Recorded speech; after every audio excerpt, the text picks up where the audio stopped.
Yep.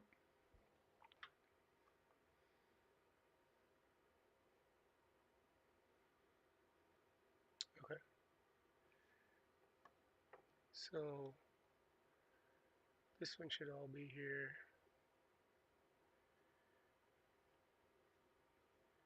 Then I guess I need to add a new camera here. Both screens need to go.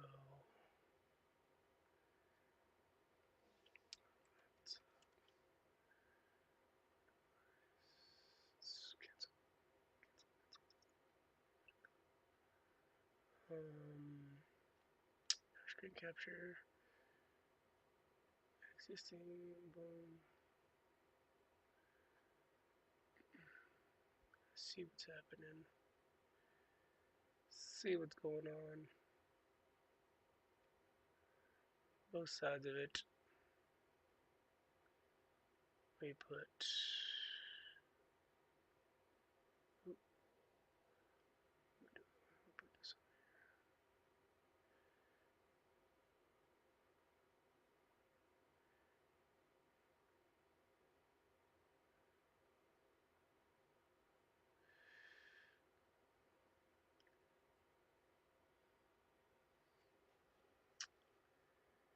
I don't know how I would do this better.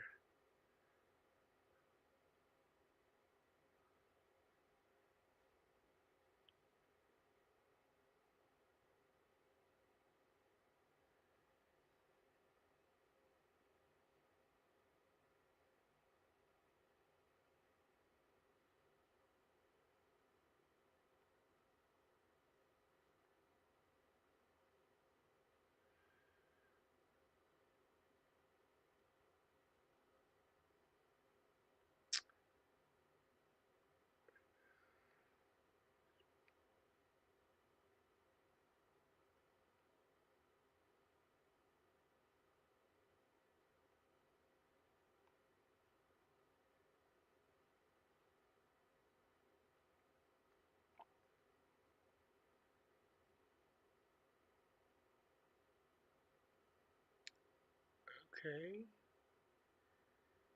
Okay. Okay. All right. So, like, what up?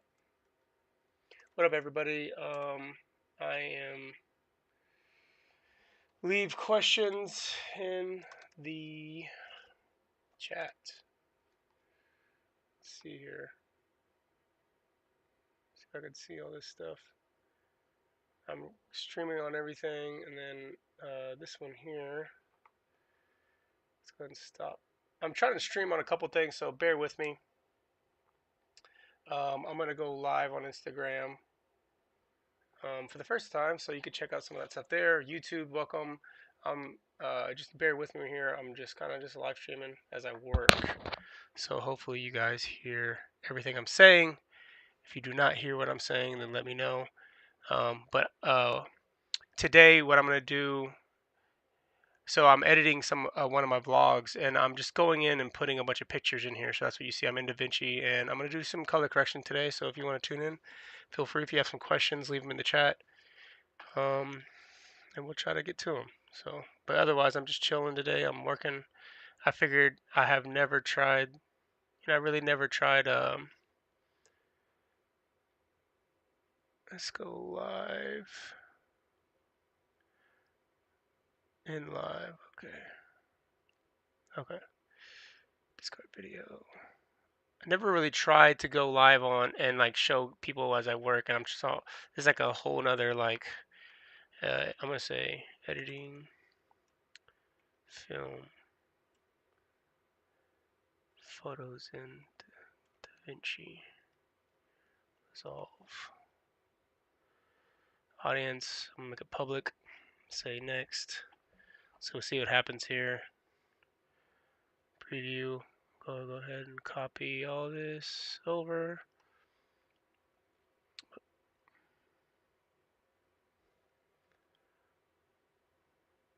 Thank you for tuning in. If you are, again, give me just a second. I'm trying to figure all this out. I'm using OBS to stream right now. I used to do some streaming stuff earlier. I don't have a Twitch, don't have a Kick. Just trying to get myself used to doing some of this stuff. So let's see what happens here. Okay, I am live on there. Now I'll go live on my Instagram. Let's see if I could see it on my actual phone. Probably can't see it on my phone, but I see that I'm live from the desktop. What up, everybody tuning in on Instagram? Um, Today I am at home working away in DaVinci. I'm going to be editing some photos. I've been editing a lot of these film photos that I've been getting. So I just figured out how to like live stream on my laptop from my laptop to the phone. So this is what you're seeing here. The top one is DaVinci Resolve's like panel with all my photos I'm editing. And then the bottom is like the current photo and then like our note structure and stuff like that. So what up, Ballerina? What up, Vincenza? What up, everybody that's tuning in? But yeah, so I'm just I'm working away here trying to edit some of these photos I've been taking. I've been taking them a lot. I'll show you. I've been trying to share all that information with you guys. Let me know if you guys hear me just fine. I'm talking like a gamer with my headset on. I'll show you some of this stuff real quick so you kind of see what I've been editing. So I don't have the rolls, but I definitely have some rolls that I'm shooting on now. So I got my Nikon F4 that I bought from my cousin. My wife bought me from my cousin. I was using this like I had earlier in the year, like I don't know, I came across him and he had it and I told him it was two things. Okay, so I early in the year I was like interested in film and I've never shot on film, so I've always been interested in like learning film. Okay, how to expose for it, like the different types of stocks, the colors of film, things like that. I'm just interested in it right now. So, anyways, there's this great company. Let me show you here, Midwest Film Co., and I'll pull it up for you guys. Midwest Film Co. Called Midwest Film Co. I'll pull it up and bring it over so you guys can see it. Midwest Film Co. right here. And what's really cool about this company, shout out Justin and his team, is that they sell these stocks that they spool from Kodak 50D, 250D, 200T, 500T. They have some Fuji film. They have some EXR 100T, which they say it's like vintage motion picture film. They have some double X black and white negative film, which if you're not familiar with double X, that's what they used in Oppenheimer, that stock for their black and white shots. They have that same film, that black and white in 800. This is I don't remember what they say this is balanced to. Maybe it's 400. And then they got some Kodak 529 for color reversal. So it's like rated at it said it's rated at ISO 100. So that's like old slide film, the film that you would get. Let me just show you here. Film that you would get like, and you would run through a slide, right? I wish you could like actually see it in the light. This is an old picture of me. Can't really see it, but this is what you would get. You'd put it in the little slide projector, and you would like project it at your house. So it's pretty cool. I think it's pretty cool. And so yeah, so I was like, okay, shit. I want to learn film, and what's the better way than to do stills, right? Like I can't afford to shoot 35 millimeter film, but I want to learn how to use it. That's what my thought was. So another process that they do that's really cool is when they develop it, um, they scan it in a flat image. So you guys know if you're into uh, shooting that whenever you shoot log, that's what everyone suggests you to shoot when if you're not shooting log or if you're not shooting raw, then they suggest that you shoot a flatter image so that in post you can color correct it easier. You can manipulate stuff. So they have a process in which they scan your film in and give it back to you flat. Where traditionally, like it says here, you would have this C41 process, which if you look at old Kodak, this is Kodak Ultramax. This is not from them. This is Kodak Ultramax, and it says process C41 right on here. I know I can't show you. Um, so what's really cool is that they do this process here, this ECN2 process, and they give it back to you flat. So I'll show you kind of what's like. I'll show you something they sent me um, that really was like, okay, here's the slide film. So this film they didn't scan because they didn't have the chemicals, so they sent it to another house. Um, and so they get this house, they scanned it, but look how contrasty it looks already. Like my highlights are really extreme. My like look how extreme my highlights are here. And I'm thinking, well, I should be able to save this, but you can't. And like look how deep the shadows is.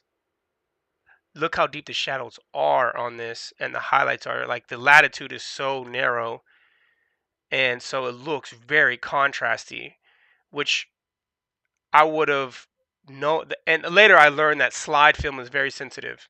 Like you have to nail the exposure, or you're gonna lose detail. Like there's no way that when I balance this out, like I'll get any more detail out of this. You could probably maybe save some of the shadows, but not really. I think the shadows were saved more when I tried, so here's some exports. I'll go back to that same photo, see if I can find it.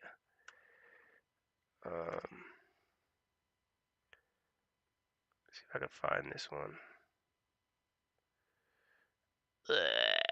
I labeled these all the same, like a nerd. Okay, here we go. So there's the photo that I just showed you color corrected. To an extent, like all I did was just pull the contrast back, and I was like, yo, and I tried to save the highlights, but you could see that I didn't get any of that detail back. So slide film is different; it's more difficult. Um, but I'll show you a roll that I took from them. That when they send it back to you like this. I'll show you the earliest stages. It's not the very first one, but this is the earliest stages that I have downloaded to my computer. So here are some photos that are scanned in, and you can tell that they're flat. They look, and the exposure is better on these than I had previously taken with others. These look more like I'm hitting exposure correctly, and all it needs is like contrast and saturation. This is further down the line when I was learning exposure. This is an example of not getting exposure. These are examples of not getting exposure. Not getting exposure, not getting exposure, not getting exposure. Let me see if I can go down to some other ones. These are underexposed. This is me trying to figure out how to meter correctly, like what to meter, and then how to shoot with the camera. So these are underexposed. Obviously, that's just like completely blank. This is closer. It's probably a stop under or something. you know. So these are some of the earlier pictures that I was taking, learning, trying to see what things are.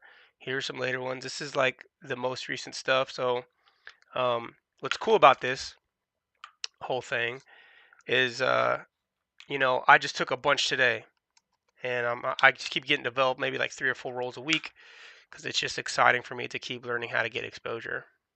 So I'll show you the most recent stuff that I did that I got back. These are some of my favorite ones. That one is high contrast ratio, and it's out of focus. I'll show you what I've been shooting with. The 50 millimeter, the 24. These are Nicors. This is a Nikon. This is a Nikkor 24, and that's a 50 millimeter Nikkor. And then this one is a Calimar. This is a Calimar old push pull zoom. Look at this thing. It's crazy. and everything's clicked. It's all clicked. You could hear it, you know. But this goes from 80 to 200. It's a 3.9. But this thing was $15, bro. Like $15. Come on. Um, that's crazy. That's crazy. So, uh, one thing that I've noticed about this lens, it's very, very green and warm. And then this one is cooler. It's pretty wide. It's like with all these old lenses, they're manual. And so, man, what I've noticed about film is this, and you'll see it with me. What I've noticed about film is like if you even at a very deep ratio, even at a very deep f-stop, like let's say even f11, f8, you're gonna have a better chance of getting focus. But if you don't, if you don't even get close, you see it pretty easily. Now this is like an f2, so it's pretty shallow already. But look, like it's the focus is probably like right here somewhere, and my shutter was pretty slow, so you get all this motion blur. But for some reason, it still looks good. Like it still feels nice. Like it still feels cool. And that's one thing I love about film. It's like even if on your mistakes, it still looks pleasing. Like this is taken on the 24 millimeter with some macro adapters. Like I put these look at this. I put these macro adapters on. See my fucking eye. See my eye. So I put this macro adapters on this 24 mil, and I was trying to get like a macro shot with her, but you see it's like focused kind of here on the head, but it gives this wild bokeh. And this is sun setting through the windows, so like the contrast ratio is like insane. It's like super. That's why it's so dark in there. But this is a. I don't think I had the macro on here, but this is just minimum focus on the 24. So you see, I'm closer. This is the sharper image. But even when it's sharp, like on a digital image, if you were to take this on a digital image and you zoomed in on the sharpness, like it looks like her nose is in focus the most, like her mouth and nose. Like it still is soft and like really pleasing, you know. And the shallow depth of field or the bokeh on like these images are insane. Like with all the photos, whenever you can get it, like just look at the trees and the way they look, you know. This is an example of me, like I hit her focus is probably like right here on her waist, and I'm like trying my hardest to get focus. I'm very patient. What I notice about with film when you're taking, this is on the longer lens, this is telephoto lens, when you're taking photos with telephoto, it's so much easier to find your focus than a wide lens. Wide lens is it feels like it's way more difficult. This is a pretty cool one, and you see how like glowy it is, like the image itself. That's just like straight from the lens. Like it almost looks like it has like a pro mist or something on there, some kind of diffusion. This is the 24. It's a pretty cool shot. This is me getting better at like hitting exposure with this camera. I don't know if it's my camera or if it's just this camera, but man, I've been using the +2 compensation on all my rolls the last like 2 weeks, or I should say the last about week and a half. Yeah, week and a half, 2 weeks. I've been using all +2 or a 1 2/3 compensation, and I'll tell you why. All my early photos that I was taking with this camera was like underexposed by at least a stop and a half or a stop and like 3/4 or 2/3, almost 2 stops sometimes, and it was like driving me nuts. I was like, yo, my meter's telling me that it's balanced, but whenever I'm taking these photos, it's under. So I just started pushing it. Maybe it's the camera, I mean, it's old, or I'm not sure if it's the camera or if it's just the way that the film reacts or like the way that the metering on this camera is reacting. But what I have noticed with film, the best thing I've noticed with film is that it's so hard to dig out the shadows with film. and it's very minimal that you can get out of it. Whereas like with digital, depending on the camera you're using, you can probably save more of your shadows, and then the highlights are way easier to save, you know. Whereas like with digital, you want to save your highlights because you can dig out of your shadows. It's kind of like, it's almost like the opposite. It's what I've noticed, at least. The only other thing that I really have noticed too is like if you do not get if you do not get your focus, you can see see it pretty obviously. The manual. This is focused, you know. And I'm pretty sure like I'm at a deep f-stop. Like maybe it's an 85 millimeter that I took this on, and probably somewhere in the 5.6. But you know, when you zoom in, what's really cool about film, and this is when I watch a movie that's shot in film, you see like how soft it still is. And like look at all the this is grain. This is not digital noise. This is what grain looks like. You know. You can even see some of like the imperfections in the film. Something's on the film here.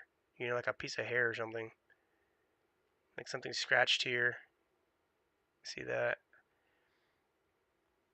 So it's like alive. It looks so good. So, um, appreciate it. I see. I see. Is it what's your name? Talita Single Mo. I appreciate you commenting.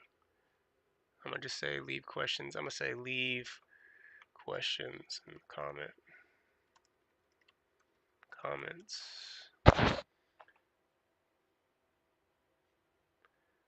gonna pin the comment. So yeah. So I'm gonna get back. I'm gonna. This is what I'm doing today. You know, the rolls I have left are EXR 100. I just filled up a Kodak Ultramax 400. I have the EXR 50, which I think is something new. They don't even sell yet, but they gave me a roll, which is very nice of them. And then I had this Cine 800 black and white. And man, when I say shooting black and white was something I've never experienced until recently, like with this is the second roll that I've shot. But bro, black and white film is absolutely amazing. Let me show you. I'll show you some mistakes as well with this. Let me just show you some of my favorite ones.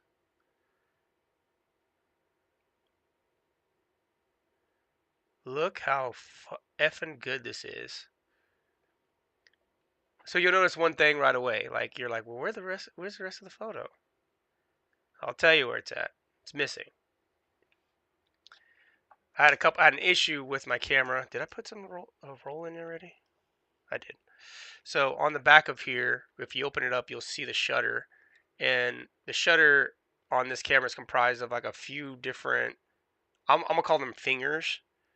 So let's say there's 4 fingers, and the bottom one was sticking out on top, outside of where the shutter would be to open it up. Like whatever, you know, there's like a little hole here you could see where it opens up and lets light in, and one of the fingers was sticking out on the outside of it. So whenever the top 2 would open up, the bottom one couldn't because it was like flapped out.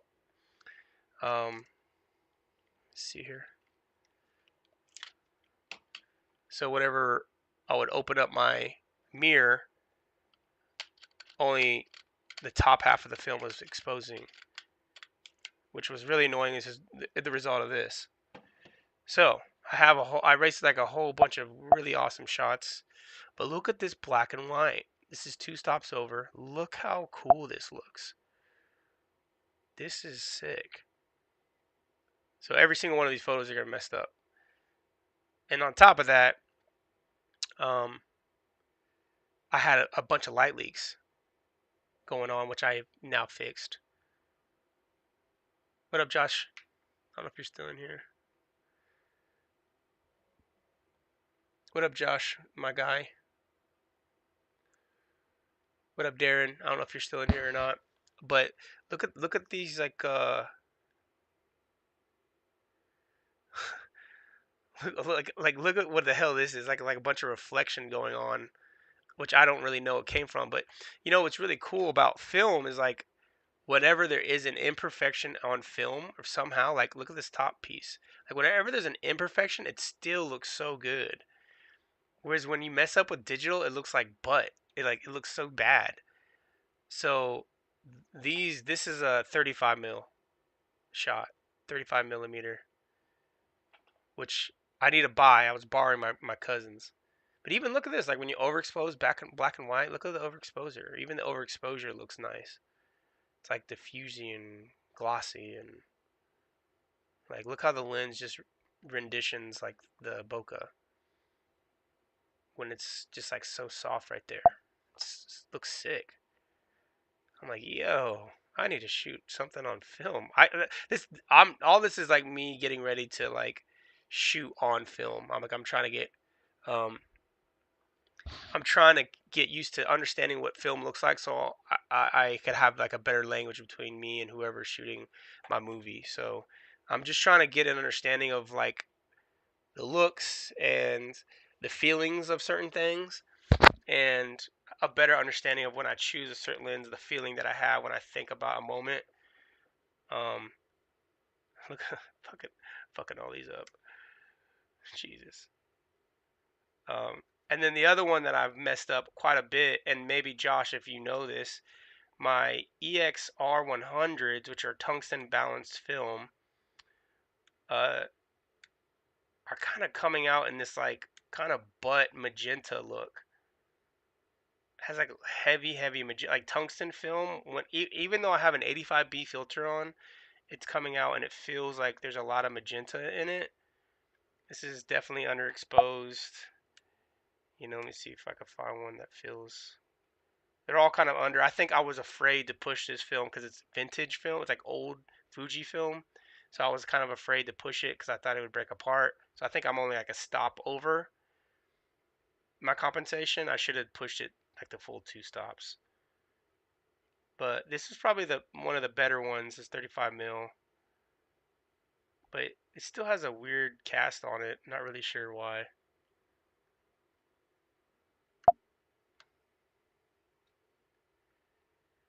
So now let's go into DaVinci and I'll show you my most examples of really screwing up and trying to fix it when you underexpose film. It is like almost damn near impossible. Um, Editing in DaVinci versus Resolve is like it's about the same. Let me show you. Let me show. I'm not a colorist by any means, but I try my best, to just like keep learning and practicing. So here's an example of an edit in DaVinci, you know, and I'll show you the off and on. So there's off, has like a kind of warm. This is daylight balance film. This is 50D and wait, is this 50D? Pretty sure it is. Let me just reveal in Finder. Let me reveal in Finder. Find a media pool, and then I'll do reveal in Finder. Oh, this is 250. Okay.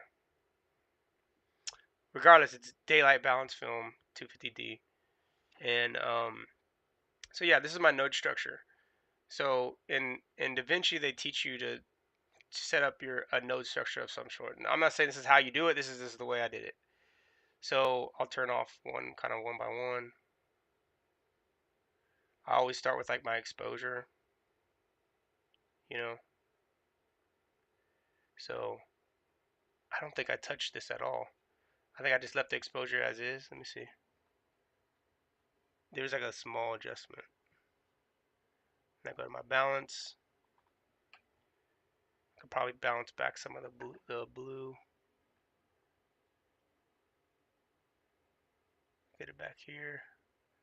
This is another thing that I've noticed about like when I color grade is like when I come back in and I look at it, look at that exposure. Like that was straight out of camera.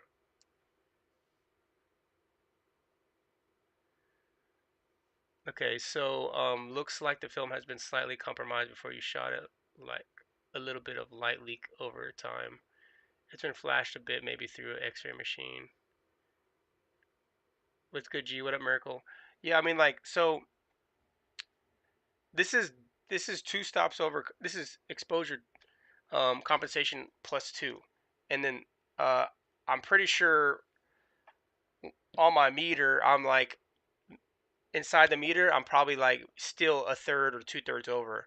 I was never like perfectly in the meter. I just kept wanting to save my shadows, so I would go and I would look at a shadow and I would try to balance to the shadow to make sure I opened up and just give it more light, and then I would go back and look at the frame that I was trying to get. So I'd always know like, okay, her shadow and whatever the shadow that is going on behind them is probably going to be similar to whatever I balanced, within the camera's meter, so and then I go ahead and add contrast. I just push it till I feel like it's at a good place, something that's like not too overbearing. And like already just that right there is like it looks pretty freaking cool.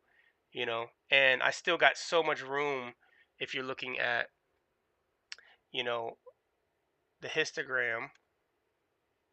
I wonder how do you guys know how to like scale up on these things? I don't know how to like make these windows bigger. Oh, there we go. I don't know how to make the windows bigger. Oh, there we go. That's how we do it. I just fucking did it. I don't know if I can make it. Can I make it bigger? And then I guess I've never really seen these things either. Like the keyframing and stuff. I've never seen that. I've never used these, by the way, these keyframing. I guess that makes sense if the image is changing through time and you want to like adjust the corrector. Never use that though. So maybe I will one day.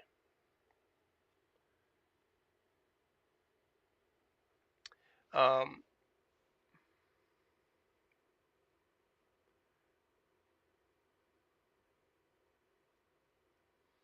yeah, the magenta ones are pretty are always like what I notice about Josh, what I notice about the tungsten film is always gonna have, especially with the orange, it always comes back like with a bunch of magenta. And if you don't have the 85B filter on and you take a daylight balanced, if you use tungsten and you don't have an 85B filter, good luck with color correction. If you're not a colorist, like fuck, you fuck it up so bad, it's crazy. Okay, and then the next one is next one here is like a saturation. I still have some room I could push probably. Let me just like full out. It's like that's just like too much. But I'll just find something healthy. Just like an eye, kind of nice. I don't have any secondaries. I have it there, but I turn it on. It's just there. And then I have like a master where I go in and I just use. Okay, I'm not gonna say that you should do this, but I know like people love and suggest using the HDR wheels more because it's like micro adjusting. You know, so like you see me like trying to drop the exposure of the darks, and it's like only picking up this part of her. It's like fine-tuned brushstrokes. So now I'm at my shadows, and it's finally adjusting like some of the stuff that you see just with your eye and the overall image. Now that's looking kind of cool, a little bit more punchier. And then we go over, and we got our highlights here, like light.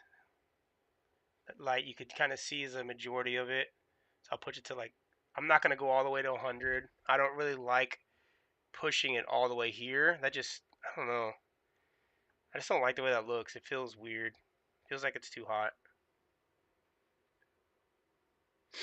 Roger Deakins actually prefers the look of shooting without an 85B and correcting in color. It was interesting feel to it if it just so that's what I was trying to say, Josh. Like whenever I would see my pictures without the 85B filter, and then I would try to color correct it back, I'm like, yo, I'm not good enough to get that shit to look the way it is.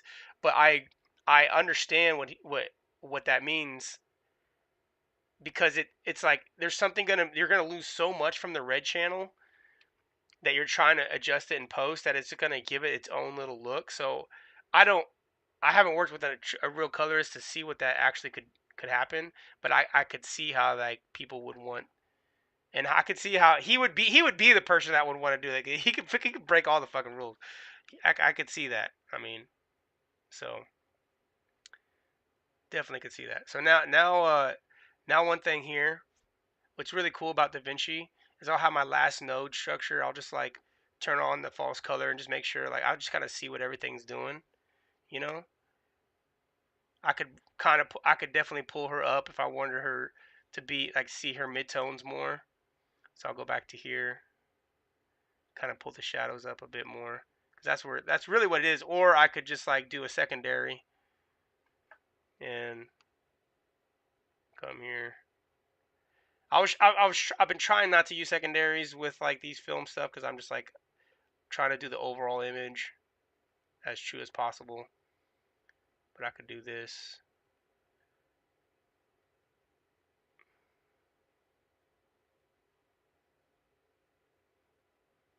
And really just get in on her face. You can see like her hair is all the way down in the shadows too. It's damn near clipping. So I can go here and just see what happens here. See if we can pull them up. That's a light shadow. So now we got her back in the midtone. We kind of have her at a highlight. But I guarantee you, once I turn that off, it's gonna look fucking super obvious. So I'm gonna just kind of feather that out a whole fuck ton and just see what happens. Okay, not too bad. Now we see her face again.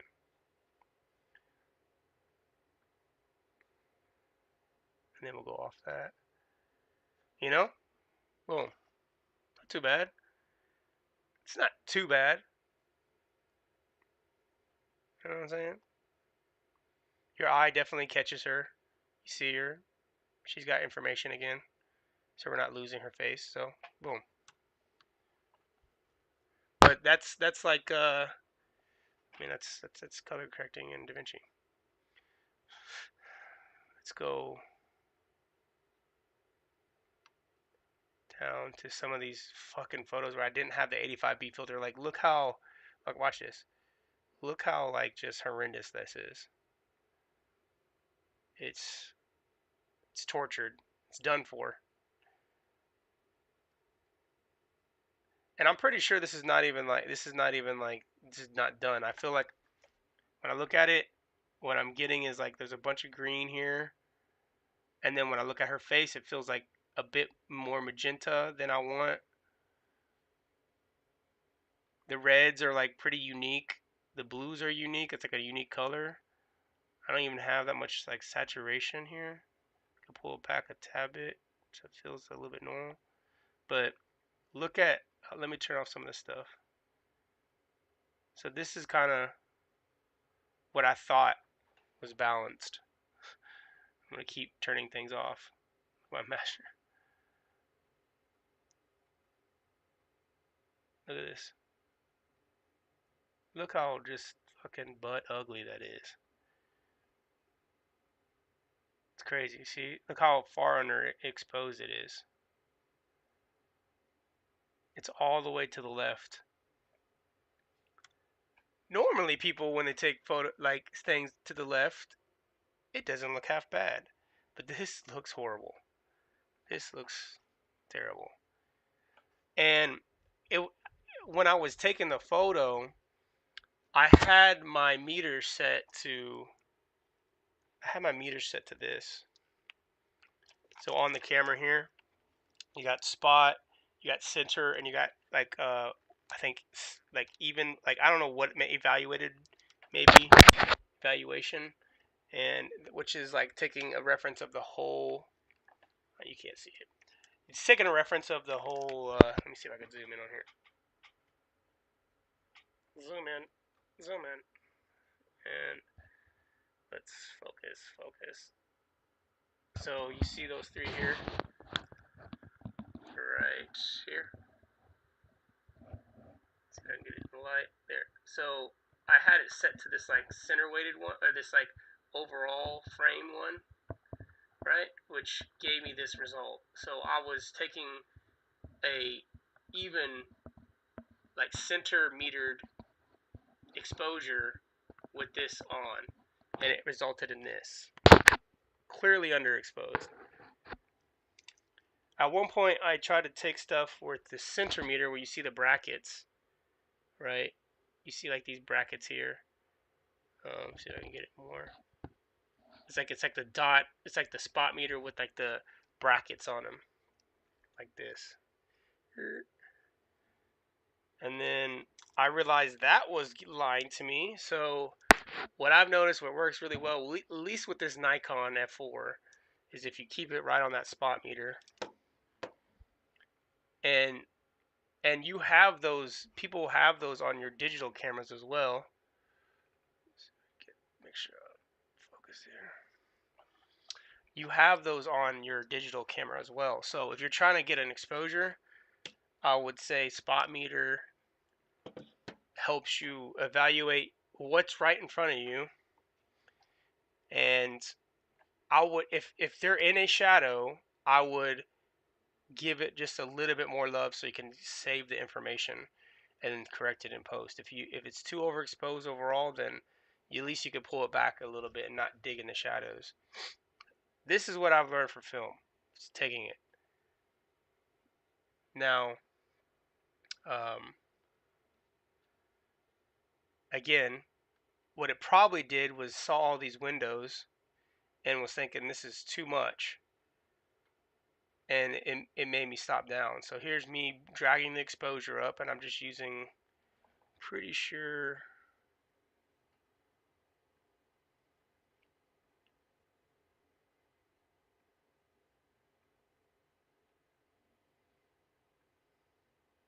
where is it at? Where is it? Where did I drag this exposure? Here's a balance. Here's some contrast. Here's some saturation. And then here's my master, which should have been really the final. And then I adjusted it even more, added way more contrast, like pushed the shadows way more. And I'm kind of basing it off of like what I feel like looks nice with my eye. I still don't like the mid-tones, but as soon as I drag up the mid-tones, like you see the shadows are lifted. It has like that hazy look to it. Like this is kind of lifted because there's no information here. And then it looks to me still magenta and green. Like that just looks green to me.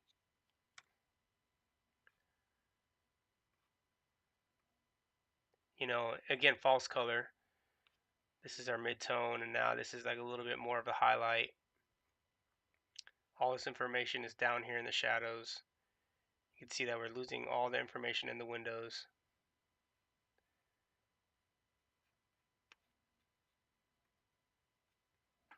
So it is what it is. And I literally, like, when you in DaVinci, whatever you want to like copy a look, you hit grab still.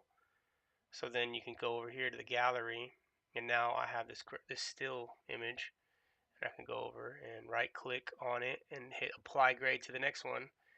But you could see when I did that, this is overexposed. So between those two photos, the color and the exposure is different. Because even if I pull this up, it doesn't look like the same color. It looks more green. I could try to push it over.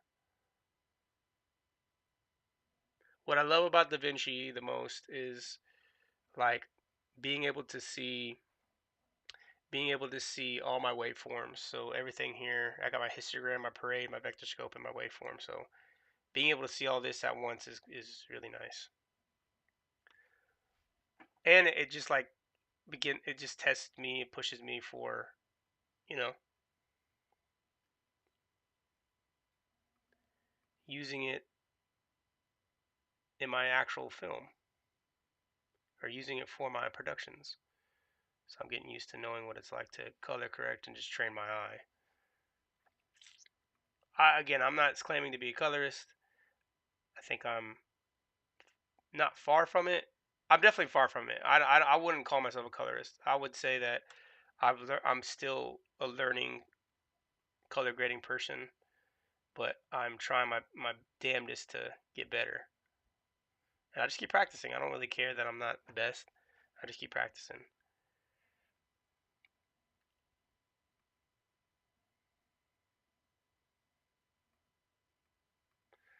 Sometimes they say with color grading, if you turn the saturation all the way up, you can really see colors, and then you can really start manipulating stuff.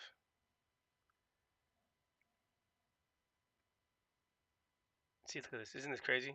As I shift all my offset down, look how much it like. And then when I go up, look at this. This is crazy.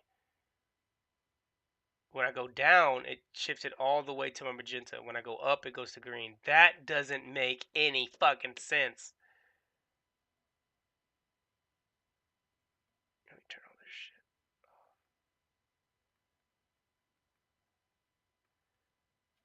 Okay, so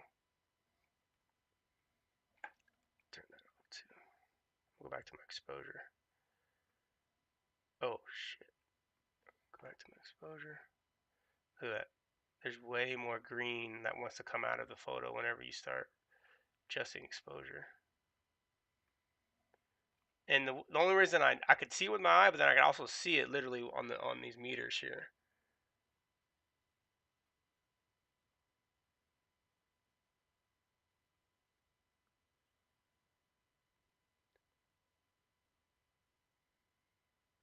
Yo, what up, Keith?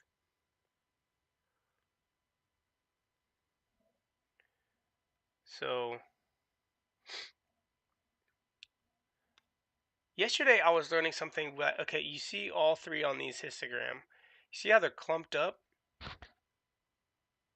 Well, when you start balancing things, you could do it a few ways.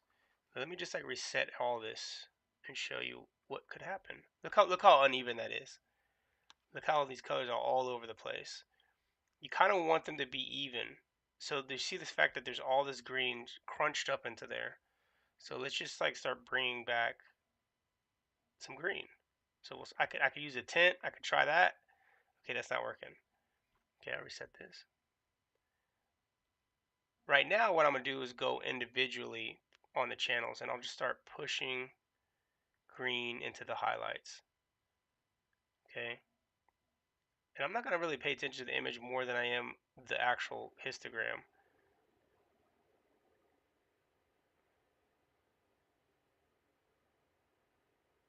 Let's see if this can work, because it did it yesterday. So like I'm pulling all this stuff out, starting to stretch stuff. See how it's like starting to like pull information around? I'm just trying something here, so bear with me. But you see how like the information gets kind of like starts to kind of get pulled around? The image looks like complete ass, so don't worry about that. Don't worry about that just yet. I could tell the image looks like shit. I'm just experimenting.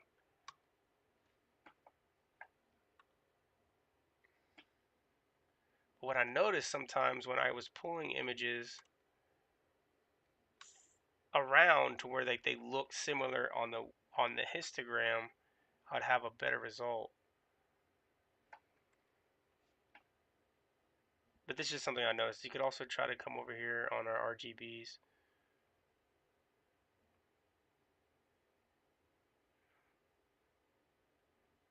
But just look how, this is why it's so important to take pictures with proper exposure.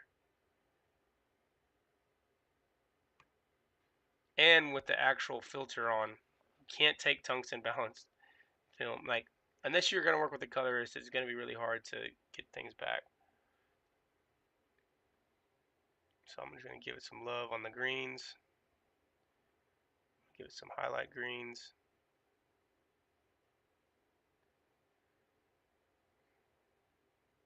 And then I'm going to come over to contrast and add contrast in.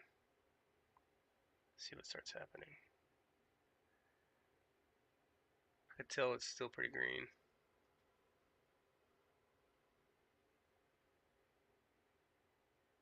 Okay, now I have it cranked all to hell. Looks like complete butt. I'm gonna go back to my greens.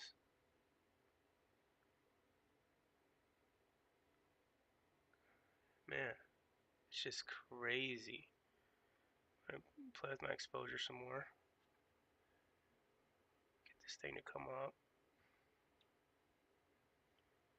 My contrast, I'm gonna come down here and start pulling on this. Pulling my shadows down.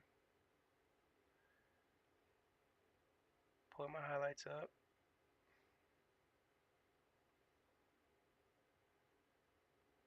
Shadows down.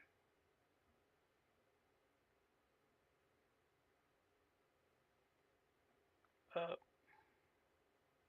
Starting to see actual exposure. I'm gonna come back to my balance. I'm gonna start. What I'm gonna do here is I'm gonna try to. Oh, I'm pointing at it like you can fucking see. I'm gonna try to get my vector scope to kind of be more right in the middle. A lot of times, whenever your vector scope is kind of has a healthy balance of like being in the middle, instead of like being all the way to one side, you can kind of tell like that looks weird. And then just like eyeballing it and seeing like, okay, does that even look like I remember being there? And then you kind of just keep moving it around until you can feel something that feels closer to what was natural. Like it's so gentle. You see how minimal I'm moving my offset and how much it adjusts it so quickly.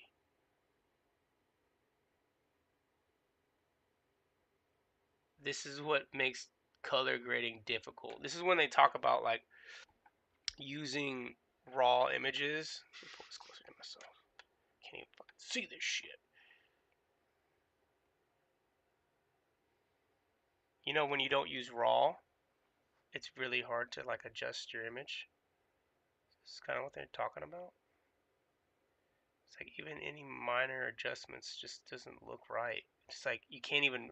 It's almost like you can't even hit the correct color balance anymore because your exposure was off and because your color balance was off. I'm about to just go black and white on all these motherfucking things. Swear to God. What up, Hoff? Hoff, the director. What up? What up? What up?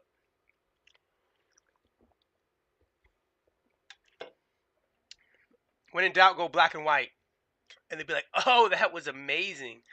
How did you take such beautiful photo in black and white?" Well, because I didn't know how to fucking color correct it. That's how. I didn't know how to color correct it. And look, watch how I loosen this and then see.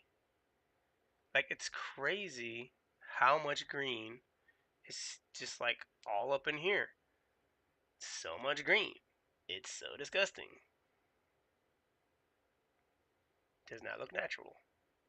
So now I'm going to start pulling it out with my shadows. You see that? You see that? Look at that.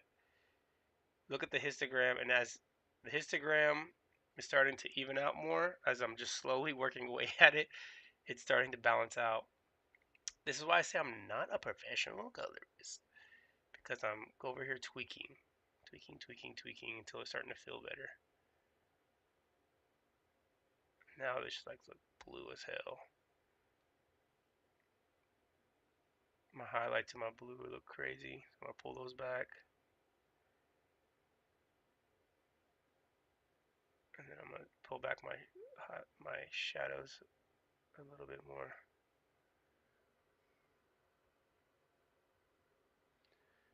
I am using OBS right now. But look at that. Now we're starting to look like a little bit normal.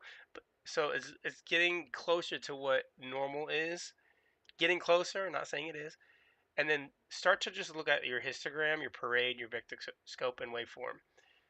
They're all kind of getting evenly balanced, right? It looks like, the greens could come up here with their highlights. In our highlights, it looks like these, the midtones and the shadows are kind of like similar. And then if you go over here on your waveform, what I've learned is that the closer this stuff looks white, like as you see these white areas, That's where it's like pure and balanced. So as I see that, I'm noticing things, and I'm like, okay, I'm going in the right direction. I'm much more of a person that likes to see technical things when it comes to color grading, because even with my eye, I've learned to, okay, if I don't remember it looking like that, it's not correct, and I'll just keep messing with it until I can get it closer. But color grading is a very fun thing to learn. It's a very frustrating one too if you're just starting out, but you got to understand that there's a lot of patience with it, you know, a lot of patience. It's starting to get closer. Okay. I'll go back to my saturation. I'll go to my secondary. I'll go to my master. Oh. So my master was already kind of balanced out. But again, with my highlights, I don't like to go more, and you can kind of see, I don't like to go more than like this 900 or 700. I kind of like to keep it in there. And then depends with my shadows. Shadows, you don't ever want to push past 0, but then you're looking at all the colors here and seeing what's lifted. So the greens are really lifted in the shadows, and so are the blues. So when you look at the photo, what do you notice? Same thing. You got all these greens that are lifted and don't have much detail. It looks ugly. It's muddy, right? So I'll go back here and I'll go back to my balance, or maybe my contrast. Let me try that. I'll start to bring my greens back down. You see how they start to even out again, like all the shadows? And then I will go back to bringing the entire thing down. You gotta be careful. See, as I push it down, push it, push it, push it. It's looking a bit magenta. So I'll bring it back. Maybe somewhere in there.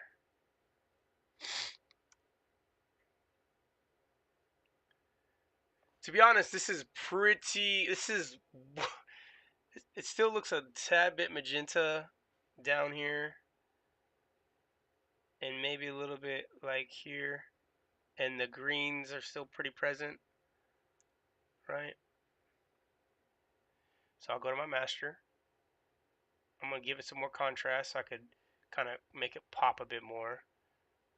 Some of the red details, as you see it like crushing all the way to the left, it's like I shouldn't want to lose any of that stuff, but it does.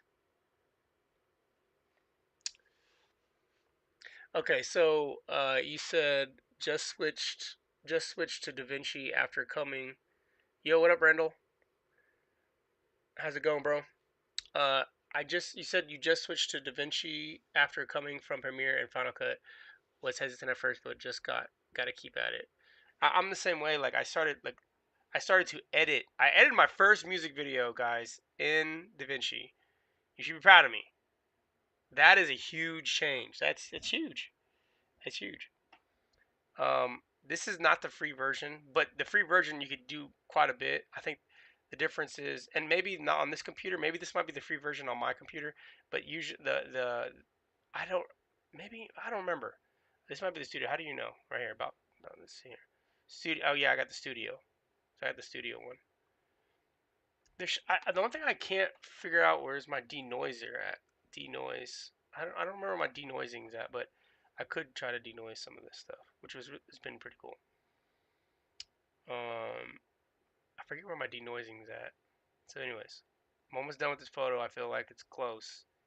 So I'm gonna turn on my waveform here. Let's switch this back. Or my false color. And I'm gonna go to my master. And I'm gonna play around with it as I tweak the last little bit.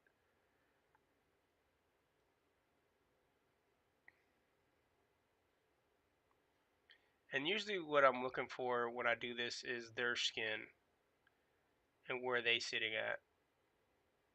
So I like the idea of having a bit of green around them, but then the highlights are like up here in the face. You know, the midtones are this, and then your highlights are up in here. So let's check that out. And then pull that back.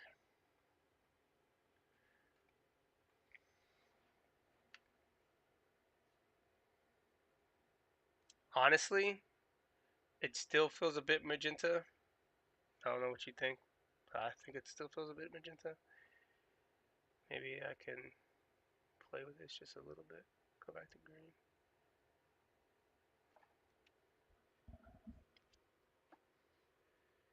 Happy Father's Day to everybody.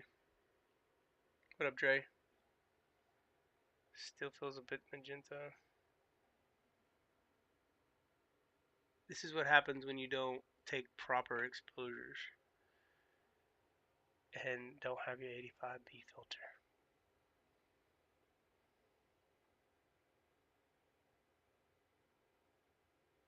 So I'm pulling that back. It's looking a little bit better. Pull this back a little bit too.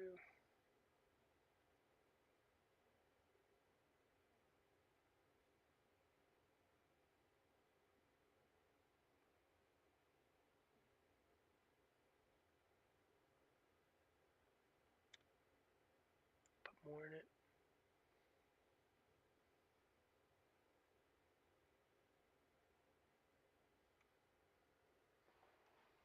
Alright, so this is before and after. But not bad. But not bad. But not bad. But not bad. Not bad. Not bad. Not great, but not bad. This is definitely light years ahead of where it was. So I'm gonna let it be. I'm gonna go to another photo where I severely underexposed and see does it match. So this is outside, not the same environment, but outside still. This looks like, again, this is a tungsten balance film without an 85B filter, underexposed because I was an idiot. What up, Dre? Yeah, I'm color grading in DaVinci with my photos. I'm gonna go backwards with some of the stuff so you can see. Start from the beginning. So exposure, let's see here, turn off. Exposure, you see it kind of already had naturally pulled up. I pulled up a lot. So I pulled up way up here and here. And then balance. Balance is, the balance when I first start doing is usually offset. So like I'll go here and just like try to get my colors and balance within offset.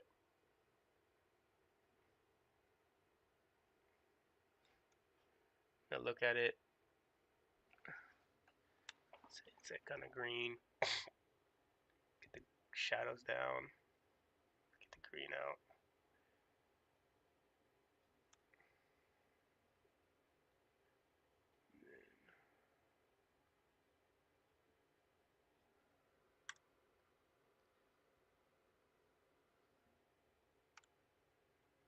Here. Whoa, what happened? Oh, let me reset all this. So I'm gonna turn my contrast way up. And then I'm gonna start to push and pull on my shadows. Like you kind of see as like, you can kind of see on the histogram as you start pulling that stuff, how, like I'm gonna try to set it to 0. Okay, I'm gonna set it to 0, and then I'm gonna pull my highlights all the way up to my where I want to be, like maybe 8, and then you have nothing in between. You have highlights and you have shadows, and it looks like complete butt. So then I start to push my midtones back up to, and right now I'm not color correcting. I'm exposing my contrast. I'm trying to figure out where I want my contrast at.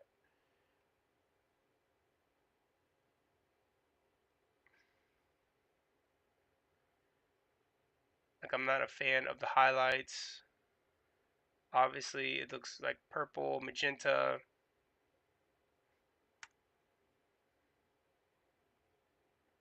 looks like complete utter butt. So I'll go back to my balance. Look at what I got going on here. Get some green back. My tint. And I'm looking back and forth at my fields to kind of see as I push and play, like how the information's being handled.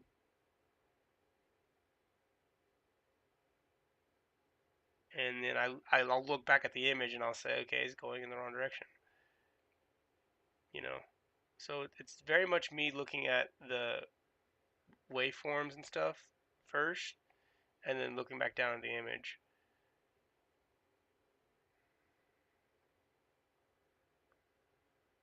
Because realistically, you would want to have on your vector scope somewhere in here, like something in here in your vector scope. As I pull this around a little bit, and I look down, it's starting to feel a bit better, especially on their skin starting to look a little better. The sidewalk starting to look a little bit normal. The colors of everything else start to look a little bit more normal, not so disgusting. But the thing that I kind of noticed so far,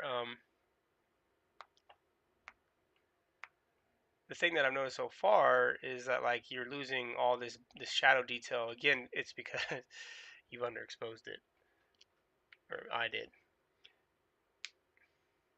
Costas, what up, Costas? Hey, on a digital camo, uh, do you think about white balance like exposure, meaning to get a balance so you are flexible later?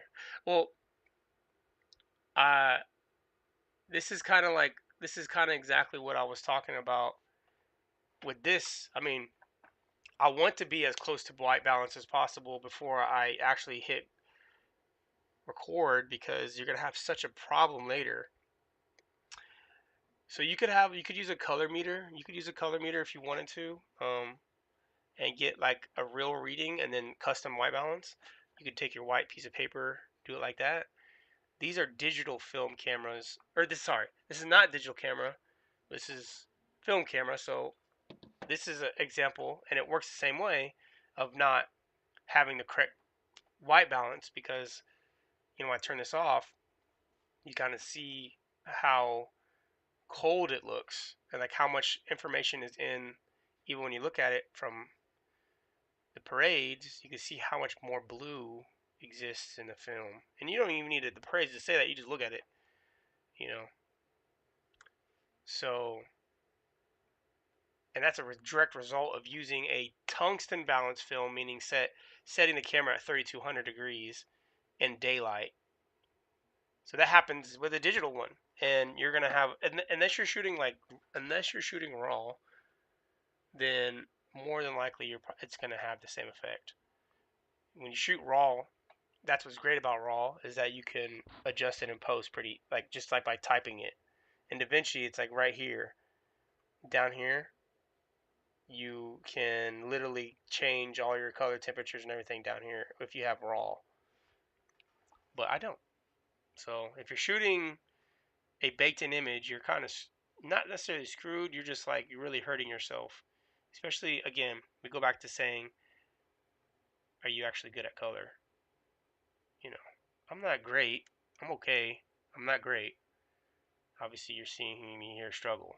If I was an amazing colorist, maybe I could say a little bit more about like the how to do it.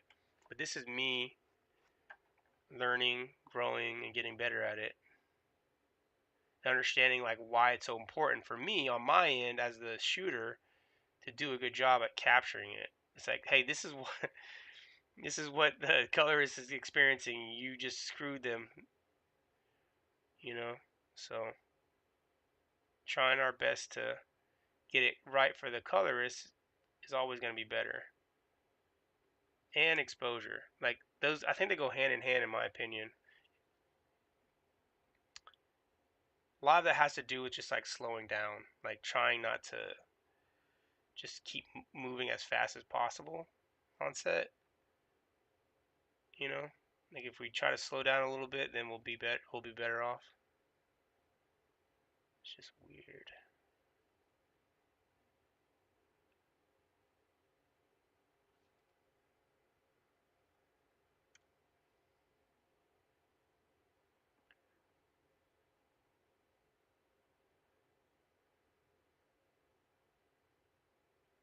I really like this type of contrast, but the problem is like I don't like it being crunched down. But the fact that I don't have the detail in my shadows means me to go like this to just lose them. It's like say, okay, I lost them, and maybe possibly try to bring up my midtones. Saturation feels a little bit.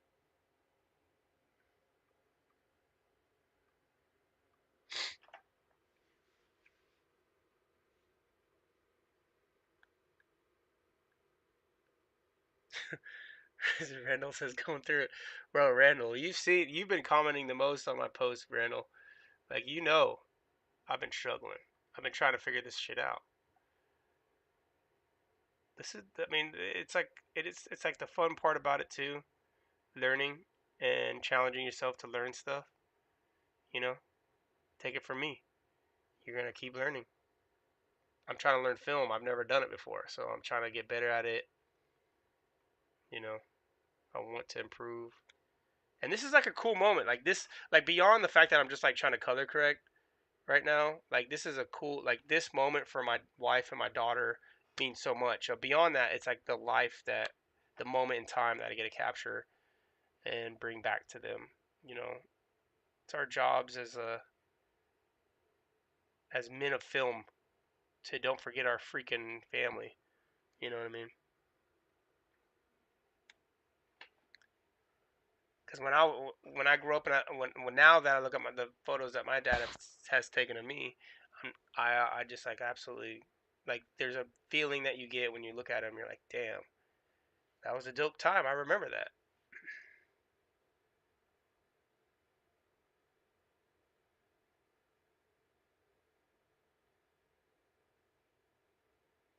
I'm gonna see if I do what I do if I warm this mud sucker up a lot.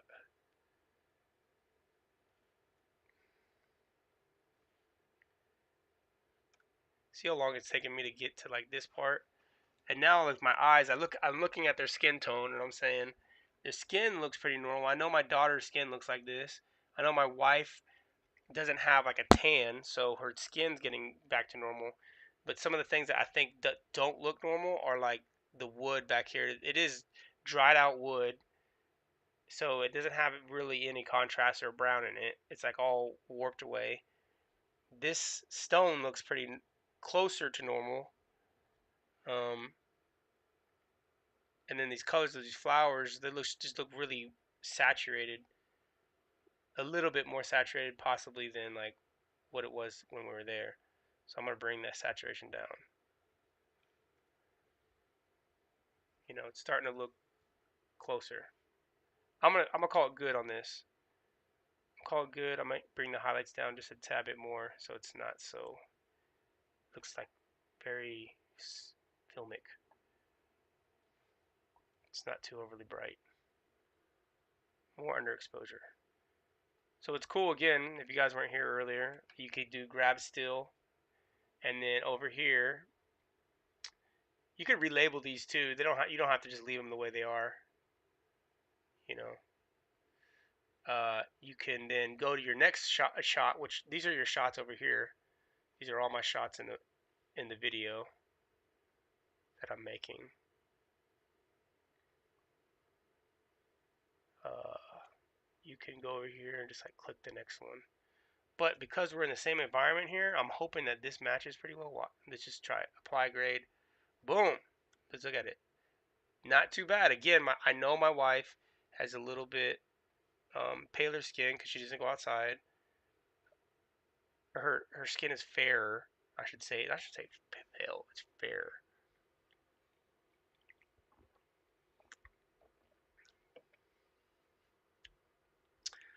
You gotta step out of your comfort zone and learn. Yeah, man. I've been stepping out my comfort zone for quite a while.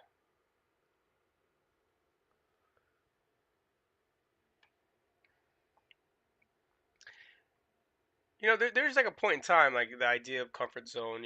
Like I think it's okay to get to like work your butt off, and then all of a sudden, um, and I guess let me know what you think. It's like working your butt off, getting to a place where you're happy with what you've been doing, and then okay, let me take the time to sit and enjoy what I've been doing and all the work that it's taken me to get here.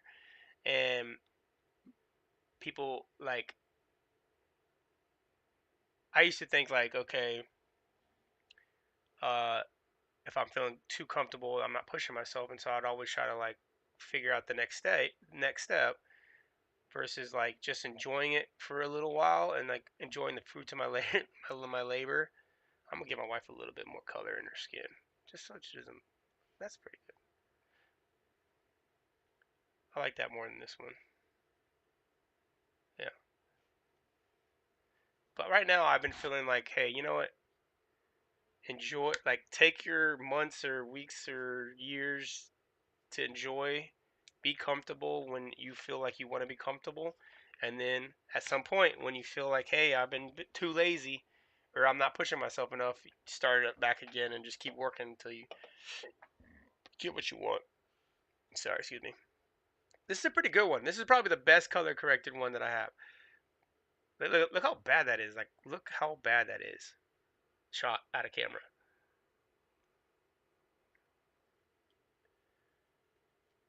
Corrected. Looks pretty damn good. What are you? It looks pretty good. What up, Dre Visions? Um, Today we're just talking about. Um, let's see here.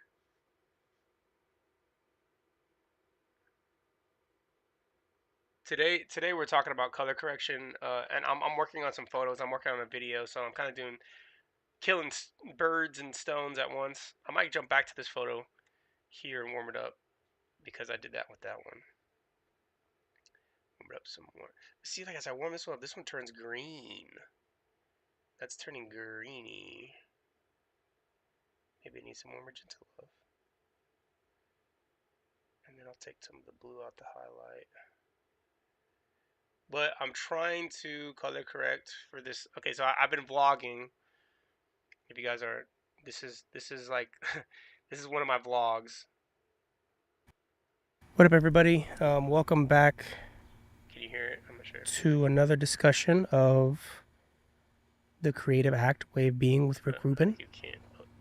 It's his book.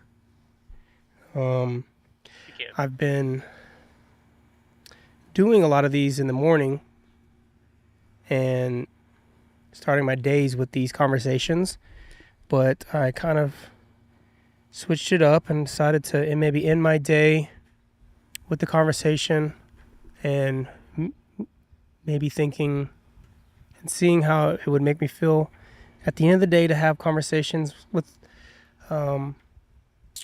about the book and like read the book. And so anyways, I think you could hear that. I'm not sure if you can. This is the first time on OBS with Instagram Live and YouTube. I'm on YouTube Live too. Shout out both of you guys for people that are tuning in. No one's commenting, by the way. Everyone's commenting on Instagram right now, and so I appreciate you guys that are commenting. No one's commenting on YouTube.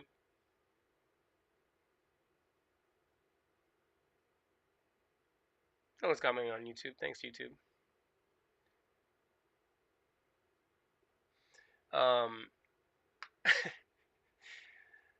But yeah, so what I noticed about the one of the last ones I did is that I really enjoyed seeing like photos that I've done.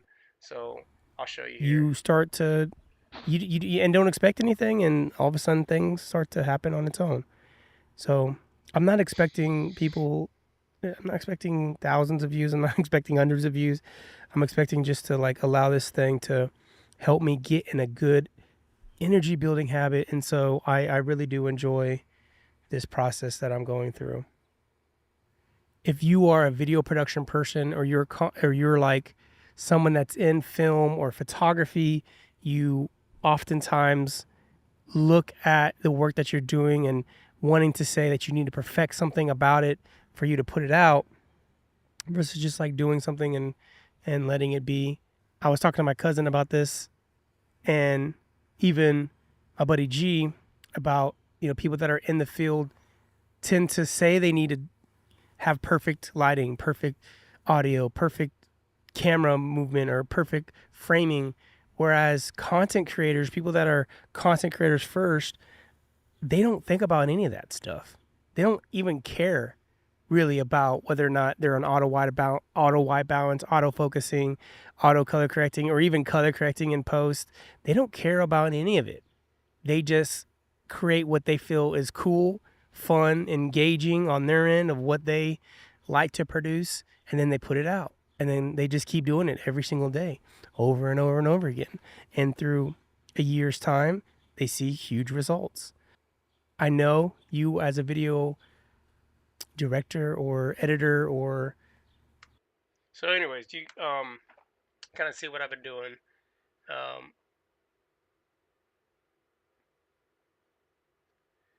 yeah, Callie. What up, Callie? By the way, I still owe you, I still owe you a video for your Father's Day thing that it's around the corner. So I don't know if you were done with it and already edited it. That's my apologies.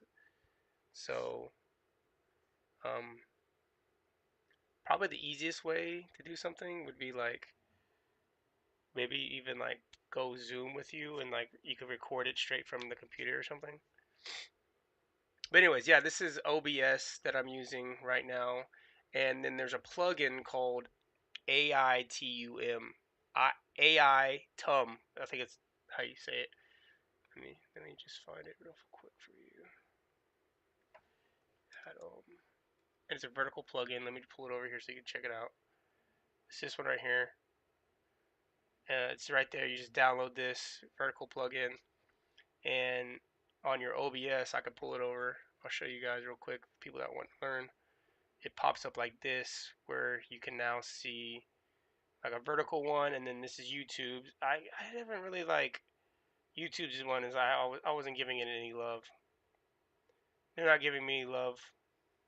I really need to make a new one for YouTube where I can like post this side of it, and then I can have like I need to put something else here. I don't know what, but something.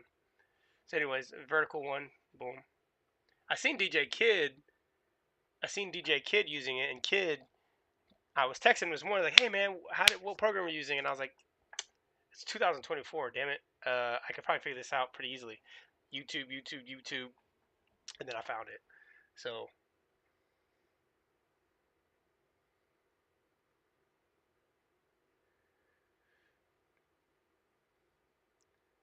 that would be dope to do a drop on Father's Day if you can make time. Cal, yeah, Cal, you let me know. Like, I could be done with this here in the next like 20 minutes, and then we could do one. I have a session at 4 o'clock, so we could definitely, uh, you could definitely make it happen. So, anyways, you see, like I'm just like putting the photos on top of it, and it gives me two things. Like the only thing I don't like about what I'm doing with this is taking me so long to color correct all these, especially the ones that are completely screwed up. But you see, look at all these. Look how many I have. I have so many. Look at all these shots. I'm almost done.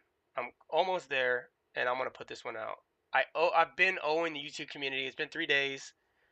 I owe them this video. But these are a lot of really cool shots that I took with the 250D. I think they're really cool stuff that I haven't really shared because I'm just learning. And I mean, this is how the photo comes out, and then I gotta color correct it. So a lot of cool moments that I've captured with the fam. And then there's me looking like a goofball piece of shit. All right. So, anyways, we see that this is a very look how horrible these are.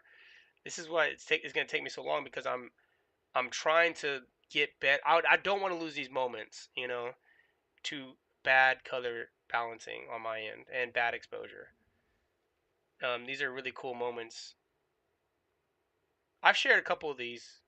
I shared a couple of these on Instagram, but not all of them. So I'm trying to get better. But I have 3 screens. That's why I could share this many.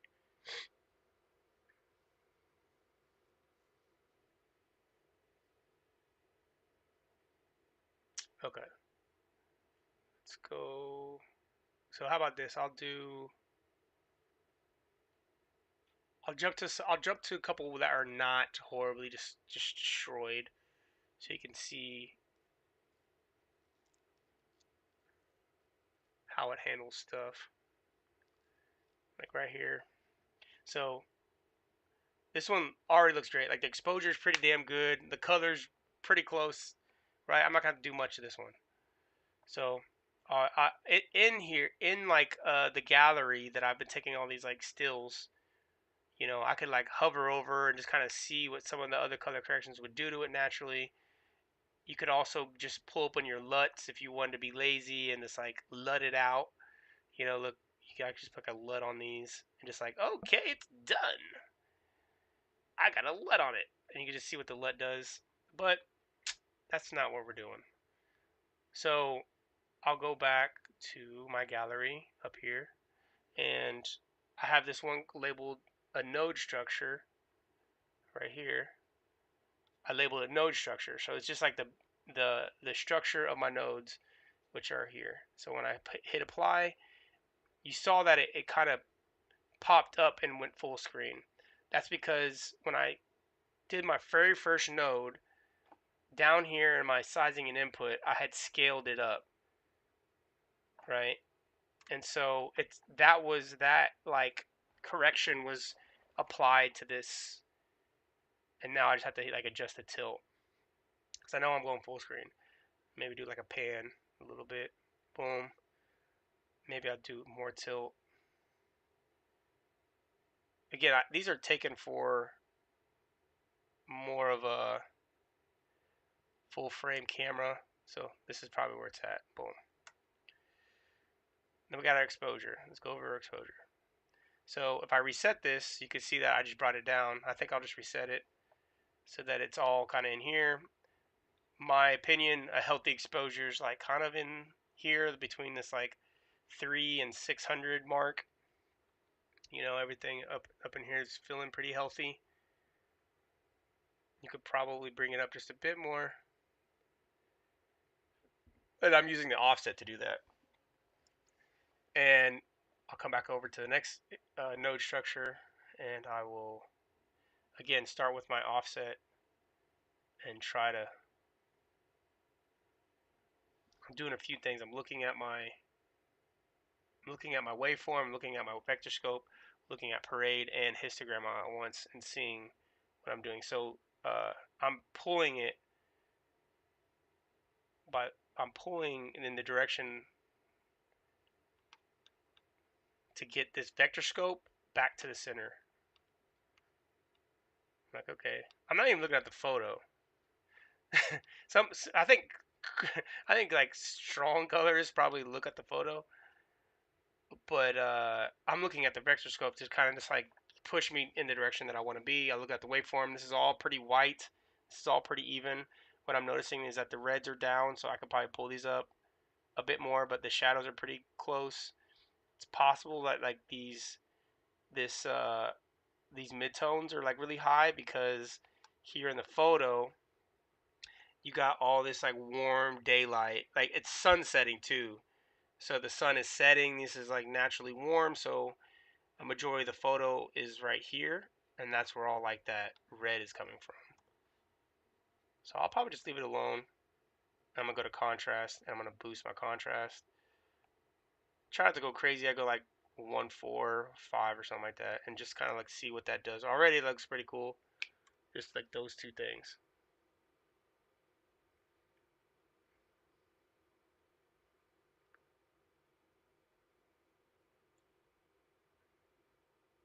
What up, Dolph Slizzy? And then now I'm gonna go over to my saturation. I'm just gonna pull it up and just kind of like again eyeballing until I see something that feels good. You could crank it and just see like the extreme. It obviously like that's not real life. I try to base it off of what I remember taking the photo. Like this feels pretty real, natural. It reminds me of something that I would see in a film. Like I love film because of that. Like it just looks like a moment in time. I love the way it looks. It does feel a bit orangey. I definitely think it's because again it's the reason why is because it's sunset and sun is around 3200 degrees at this time. 2900, and then everything else is daylight like 56. And so that offset, because it's daylight bound film, makes this very very warm. So you could like pull some of that out if you wanted to. That's probably going to be in your midtones. You could like pull it down, right? I'm gonna come back. I'm gonna go to my balance. I'm gonna pull it down just like a couple stops. Do it again. I'm putting some like green back. When you pull, I'm going down here and just adjusting the gamma, which is my midtones, and I'm only selecting the red channel. And this is like the better way to do it versus like grabbing and pulling. Grabbing and pulling is faster, but if you notice on like when people have the big boards, they're like tweaking and like tuning like this, and they're not pulling on this. They're pulling on those red and green blue channels very slowly to get what they want. Because that's how sensitive this program is. It's not like major. It's like when you go to Lightroom or Photoshop or something, you're doing like big cranks, and same thing with your phone, shit like that. What's poppin', Rico? Hey, bro, congratulations on all the success you have achieved and still striving towards. I appreciate it, man. Um, Definitely still striving, my guy.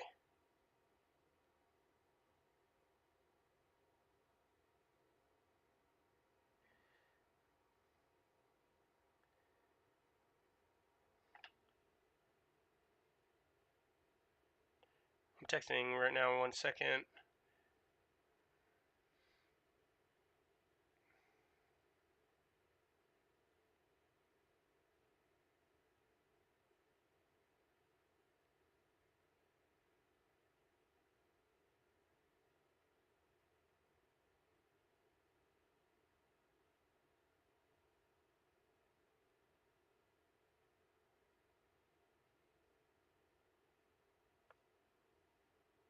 Um,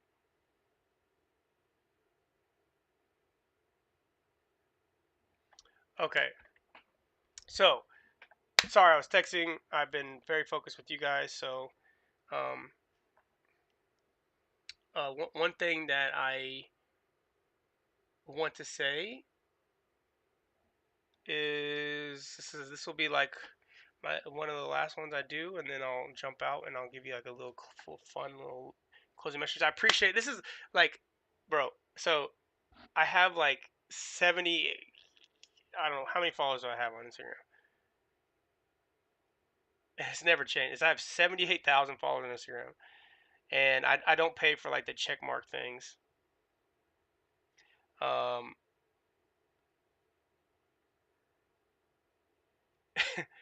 and I get like uh I get such little interaction, and uh the coolest thing about the early stages of my like when I was first starting is like I had like maybe a thousand or a couple thousand maybe followers, maybe like 1,000. I don't remember how much in the very very early stages of everything. And I would do these lives like this, like we're having right now, where there'd be only like one, maybe two people in it, and I made some cool connections that way by like talking to the people that were in here, going live with them, and just like talking through a lot of stuff. So whenever people are joining, I do appreciate it, and man, I get a lot of energy by helping others. So I I will say I enjoy it. Okay, so I'm gonna bring this down. So I'm gonna bring the shadows all the way down, and then I'm gonna bring my highlights up again, and then I don't like the way it feels like when you're looking into this, it feels very deep. Like I don't like this deep contrast here, down in here. So that's where my gamma is, my midtones. So I'm gonna pull those back up, so it feels like there's some more detail there. I want to see the detail. You know what I mean? Like this to me feels like I'm at the part. It feels a bit saturated still in the tree. The sky feels a little bit undersaturated. Like it feels like it needs to be a little bit more blue. So I could try to go in and pick the sky, see what happens.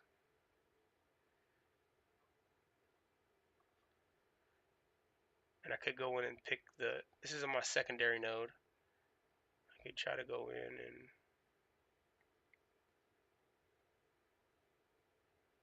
do that again.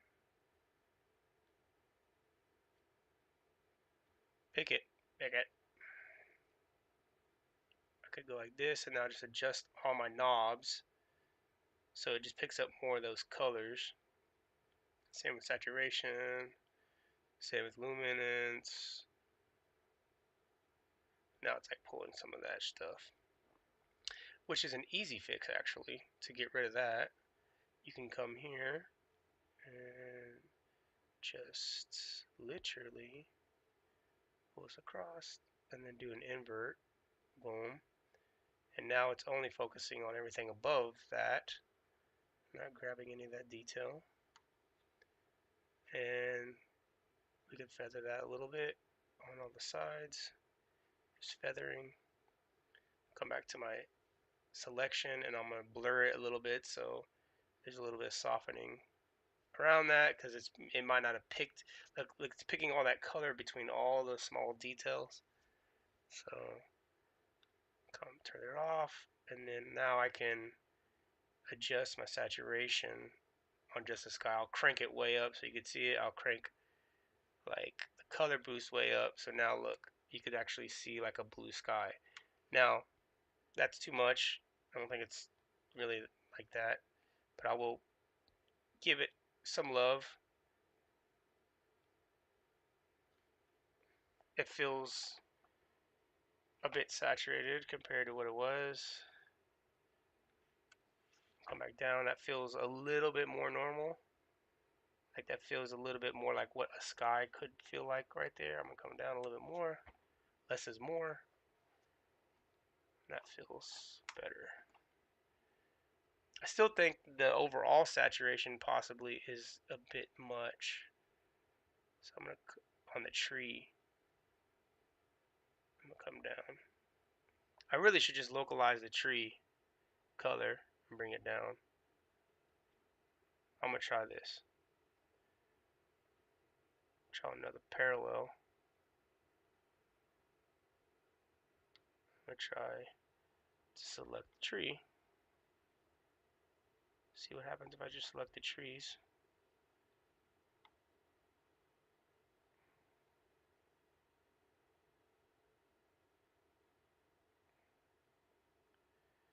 Maybe it's still gonna select all that stuff, but let's see.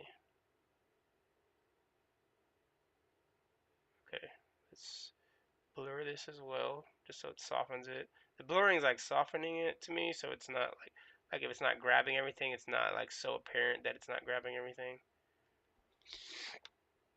So I'm gonna turn that off. I'm gonna try this again. I'm gonna desaturate just those trees. See, look at that. That looks like a sun setting, but it's not bright orange. You know.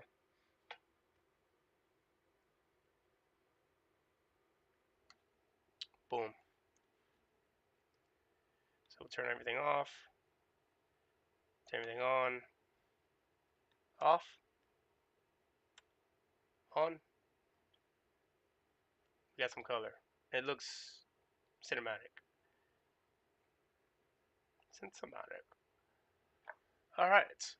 So let me try this. Watch this. Watch this. Watch this. Watch this. Watch this. Watch this. Watch this. I'll cut. Oop, shit. I will grab a still, which it's created over here in our gallery, and I will go to another photo, and I'll see if it works. It's pretty good. Looks pretty good. Definitely, like when I see this, it looks like it really does remind me of like when I took the photo. The only thing that I need to do is like rotate and correct my. It's a little off. I didn't quite take that balanced. That looks a little more even.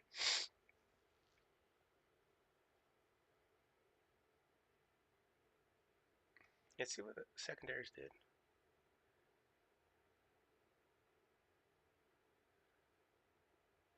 Oh, the secondary took it out of the. Yeah, that one worked. Okay, let's try it again. Let's see what happens. The next one.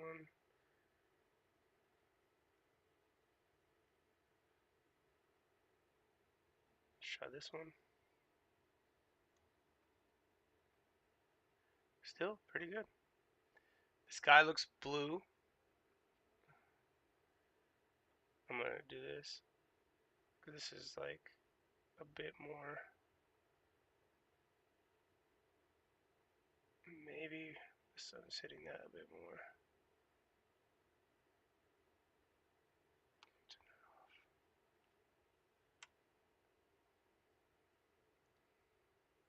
That's pretty cool.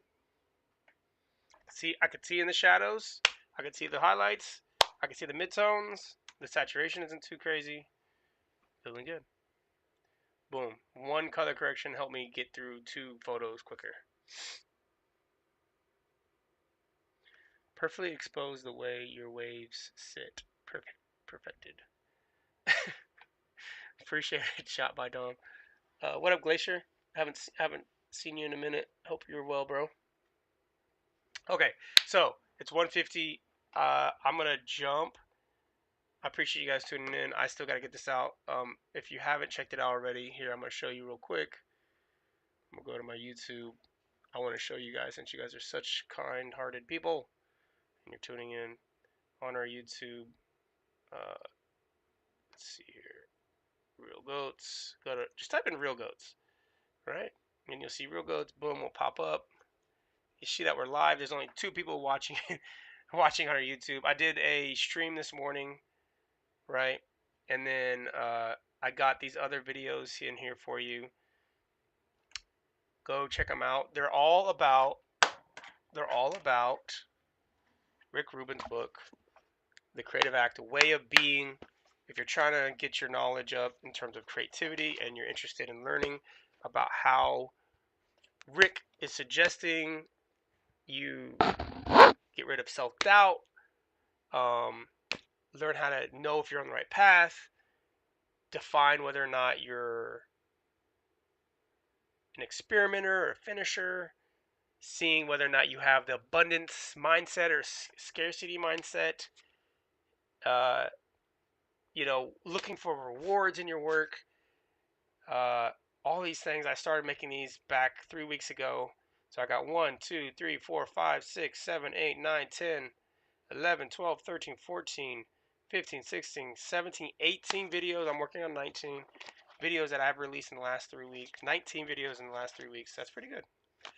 And I got 3 more coming in, and I'll probably record one tomorrow. But they're all about this book, and they help me so much creatively. I'm in that position as a creative that I'm recharging my energy. I'm like learning what's important to me. I'm understanding that like why I'm creating. I'm relearning things like that. So if you're very much interested in theories, if you're interested in trying to be a better artist, go check them out. Uh, give any feedback, any thoughts on what you feel like the conversation is for you. I hope you take away as much positivity and energy that I'm putting into it. So they're all long. They're all about like 20 minutes, 25 minutes. And they're long because I'm just having conversations. So um, I'm giving my thoughts on the book and then also having conversations with you. So, man, I uh,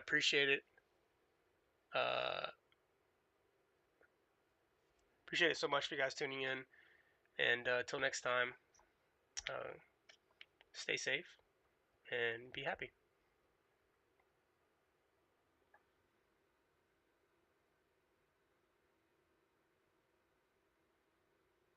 Wait, hold on a sec. Hold on a second. Hold on a second. Look over at YouTube. Randall says, "Oh yeah, YouTube is a way smoother experience for me. My IG kept freezing. That's the exact reason I wanted to get DaVinci. The precise Randall, yeah, bro, it's fire. The open conversation and info you're getting super helpful.